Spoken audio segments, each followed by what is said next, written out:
আয়াতটি 7 বার পাঠ করে আপনার নিজের শরীরে ফু দিন।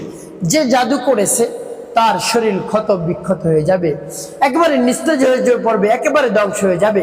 আপনি একেবারে দেখে চিনতে পারবেন কে আপনাকে জাদু করছে, একেবারে সহজেই চিনতে পারবেন। আপনি নিজের শরীরে ফু দিবেন আয়াতটি পাঠ করে, তার শরীর ক্ষত বিক্ষত হয়ে যাবে। আপনাকে যে পরিমাণ ক্ষতি করতে চেয়েছে এর চেয়ে দ্বিগুণ ক্ষতি তার হবে। প্রিয় ভাই বোনেরা, এখন বলতে পারেন হুজুর কেমন করে বুঝবো আমি জাদুতে আক্রান্ত হয়ে পড়েছি? আপনি যদি জাদুতে আক্রান্ত হয়ে পড়েন, দেখা যায় অলরেডি জাদুতে আক্রান্ত হয়ে পড়েছেন কিন্তু বুঝতে পারছেন না আপনি জাদুতে আক্রান্ত হয়ে পড়েছেন। আপনি যদি দেখেন দিন দিন আপনার শরীর দুর্বল হয়ে পড়ে, একেবারে দুর্বল, নিস্তেজ হয়ে পড়ছেন। ইতিপূর্বে আপনার এত শক্তি ছিল, একজন মানুষ 10 জনের কাজ করতে পেরেছে, এখন দেখেন কোনো কাজ করতে পারেন না, অলসতা চলে আসছে, তাহলে মনে করবেন আপনি জাদুতে আক্রান্ত হয়ে পড়েছেন। এরপর যদি দেখেন ঘুম থেকে উঠতে মন চায় না, শুধু অলসতা অলসতা, ঘুমাতে মন চায়, তাহলে মনে করবেন দূর থেকে জাদুটনা করেছে আপনাকে জিন শয়তান, বা মানুষ শয়তানও জাদুটনা করতে পারে। ভাই বোনেরা, জাদুটনা করা কোনো কঠিন বিষয় না, সহজেই জাদুটনা করা যায়। দেখবেন অনেক সময় পুতুলের মধ্যে আলপিন ঢুকানো থাকে, তারপরে সুই ঢুকানো থাকে, মাথায়, পেটে, পিঠে, হাতে, এভাবে ঢুকায়। যার নাম নিয়ে এভাবে জাদু করে, এভাবে আলপিন ঢুকায়, তার শরীর ক্ষত বিক্ষত হয়ে যায়। তো প্রিয় ভাই বোন, এভাবে অনেকে জাদু করে। তো জাদু করা ঠিক না, কুফরি কালাম করা ঠিক না। যে জাদুটনা করে এভাবে কুফরি পর্যন্ত চলে যায়, অর্থাৎ কাফের হয়ে যায় যদি জাদুটনা করা হয়। প্রিয় ভাই বোনেরা, তো এভাবে যদি দেখেন আপনার শরীর একেবারে নিস্তেজ হয়ে পড়ছে, দুর্বল হয়ে পড়ছে, তারপরে আপনি ঘুমাতে যান, কোনোভাবেই ঘুমাতে পারছেন না, সাথে সাথেই স্বপ্ন দেখা শুরু করেন আজে বাজে, ভয়ঙ্কর ভয়ঙ্কর স্বপ্ন। কোথাও উড়ে উড়ে যাচ্ছেন, আপনাকে কেউ মারছে, বাঘে আপনাকে তাড়া করছে, সাপে তাড়া করছে, পুরো সময় আপনি ঘুমাতে পারছেন না। ঘুম থেকে উঠে আপনার কাছে মনে হয় আপনি 1 সেকেন্ড সময় ঘুমান, আরো অস্থির লাগে, বিরক্ত লাগে যে আমি তো ঘুমাতে পারিনি। আপনার মন মেজাজ একেবারে খিটখিট খিটখিটে হয়ে যায়। এটা যদি হয়, চাই দিনে ঘুমান বা রাতে ঘুমান, দেখেন এই সমস্যা, তাহলে মনে করবেন জাদুতে আক্রান্ত হয়ে পড়েছেন। বা স্বপ্নের মধ্যে যদি কোনো খাবার খেয়ে ফেলেন, ভালো ভালো দামি দামি খাবার, রুচিশীল খাবার আপনার সামনে পরিবেশন করা, আপনি তার থেকে খেয়ে ফেলেছেন, এটা মারাত্মক জাদু, খাওয়ানোর মাধ্যমে যে জাদু করে। প্রিয় ভাই বোনেরা, তাই এই জাদুটা যদি আপনার শরীরে থাকে তাহলে নষ্ট করুন, নিজের শরীরে ফু দেন, আপনার জাদুটাও নষ্ট হবে এবং যিনি ক্ষতি করেছে আপনার, সেও একেবারে ক্ষত বিক্ষত হয়ে যাবে। এরপরে যদি আপনি দেখেন দিন দিন আপনি একেবারে শুকিয়ে যাচ্ছেন, যত ভালো ভালো খাবার খান তারপরে আপনার শরীর হচ্ছে না, আপনি শুকিয়ে যাচ্ছেন, চেহারা পরিবর্তন হয়ে যাচ্ছে, তারপরে আপনার মন মেজাজ একেবারে খিটখিট খিটখিটে হয়ে গিয়েছে, মানুষের সাথে আপনি ভালো ব্যবহার করতে পারছেন না। এর আগে মানুষে অনেক আপনাকে মূল্যায়ন করছে, আপনাকে অনেক সম্মান করছে, হঠাৎ দেখেন আপনার এই মেজাজ হওয়ার কারণে আপনাকে এখন মানুষ দাম দেয় না। আপনি মানুষের সাথে কথা বলার আগে মারতে যান, তেড়ে যান, রেগে যান, এভাবে আপনার সমস্যা, এভাবে আপনার অভ্যাস হয়ে গিয়েছে, তো মানুষ আপনাকে এখন আর ভালোবাসে না।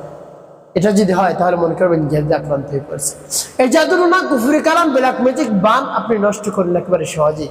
আমি আয়াতটি বলে দিচ্ছি, কিভাবে আমলটি করবেন সেটি বলে দিচ্ছি। প্রিয় ভাই বোনেরা, কাল বিলম্ব করবেন না, সাথে সাথে এই জাদুটনা নষ্ট করবেন। আপনার বেশি সময় ব্যয় করতে হবে না, টাকা পয়সা তো খরচই করতে হবে না, অল্প কিছু সময় ব্যয় করুন। অনেক দিকেই তো অনেক সময় ব্যয় হয়ে যায়, তো আপনি নিজে নিজে আমলটি করে দেখুন। বলতে পারেন যে আমলটি করতে পারবো, অবশ্যই পারবেন, আপনি একেবারে সহজ।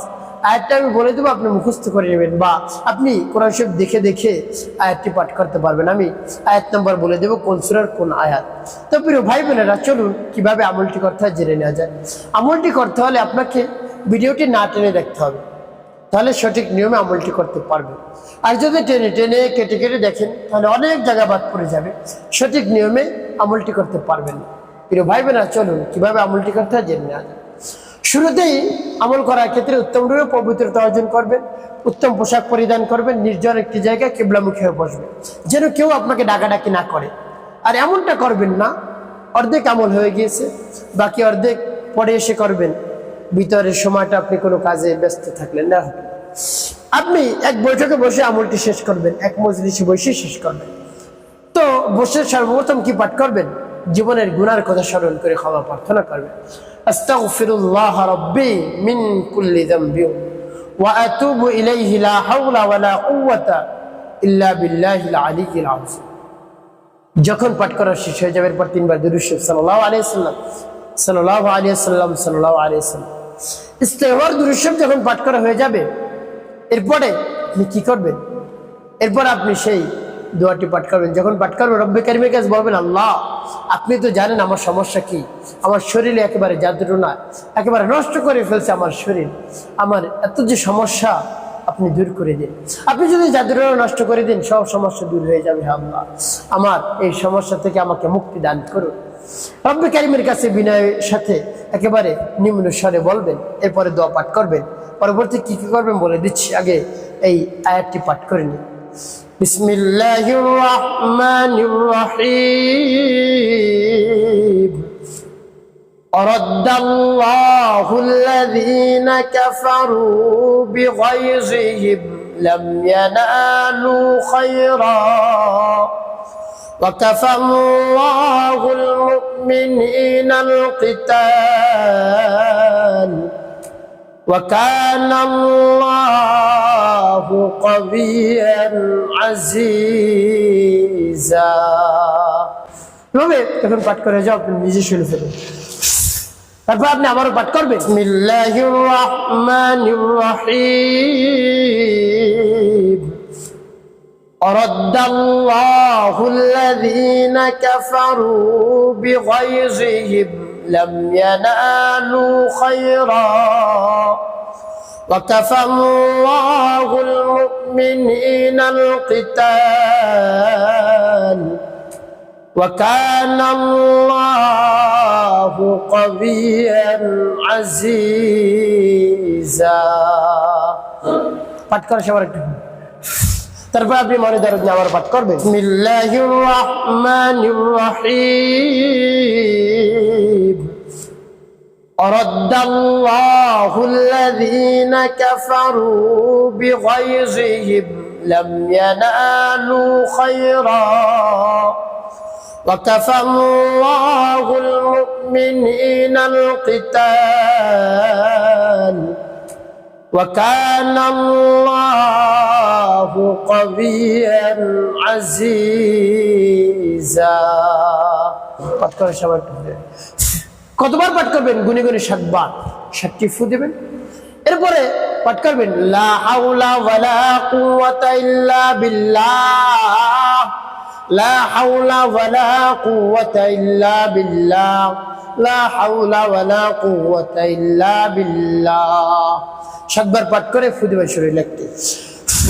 সর্বশেষ নবীজি সাল্লাল্লাহু আলাইহি ওয়াসাল্লাম মহব্বত নিয়ে, ভালোবাসা নিয়ে আপনি 7 বার দুরূদ ইব্রাহিম পাঠ করবেন। আল্লাহুম্মা সাল্লি আলা محمد وعلى آل محمد كما صليت على إبراهيم وعلى آل إبراهيم إنك حميد مجيد. اللهم بارك على محمد وعلى آل محمد كما باركت على إبراهيم وعلى آل إبراهيم إنك حميد مجيد. وصل على محمد وعلى آل محمد كما صليت على إبراهيم وعلى آل إبراهيم إنك حميد مجيد. اللهم بارك على محمد وعلى آل محمد كما باركت على إبراهيم وعلى آل إبراهيم إنك حميد مجيد. وصل على محمد وعلى آل محمد كما صليت على إبراهيم وعلى آل إبراهيم إنك حميد مجيد. اللهم بارك على محمد وعلى آل محمد كما باركت على إبراهيم وعلى آل إبراهيم إنك حميد مجيد. وصل على محمد وعلى آل محمد كما صليت على إبراهيم وعلى آل إبراهيم إنك حميد مجيد. اللهم بارك على محمد وعلى آل محمد كما باركت على إبراهيم وعلى آل إبراهيم إنك حميد مجيد. এবং যখন দুরূদ ইব্রাহিম পাঠ করা হয়ে যাবে এরপরে আপনি 2টি ফু দেবেন। ভাই ভাই আমলটি করা শেষে বাবা যদি আপনি আমলটি করতে পারেন, জাদুটোনা কালো জাদু বিলাক সব নষ্ট হয়ে যাবে। আমলের শেষে রব্বে কারিমের কাছে বলবেন, আকুতি মিনতি করে 2 ফোঁটা চোখের পানি ফেলে আল্লাহ রাব্বুল আলামিনের প্রশংসা করে তার পরাত্পর কথা প্রকাশ করে দেখবেন সাথে সাথে কাজ হয়ে যাবে। একটি কাজ আপনাকে করতে হবে, 5 ওয়াক্ত নামাজ আদায় করতে হবে, মানুষের কল্যাণে খিদমতে কাজ করবে। অবশ্যই আপনার জীবন সুখময় হবে, শান্তিপূর্ণ হবে ইনশাআল্লাহ।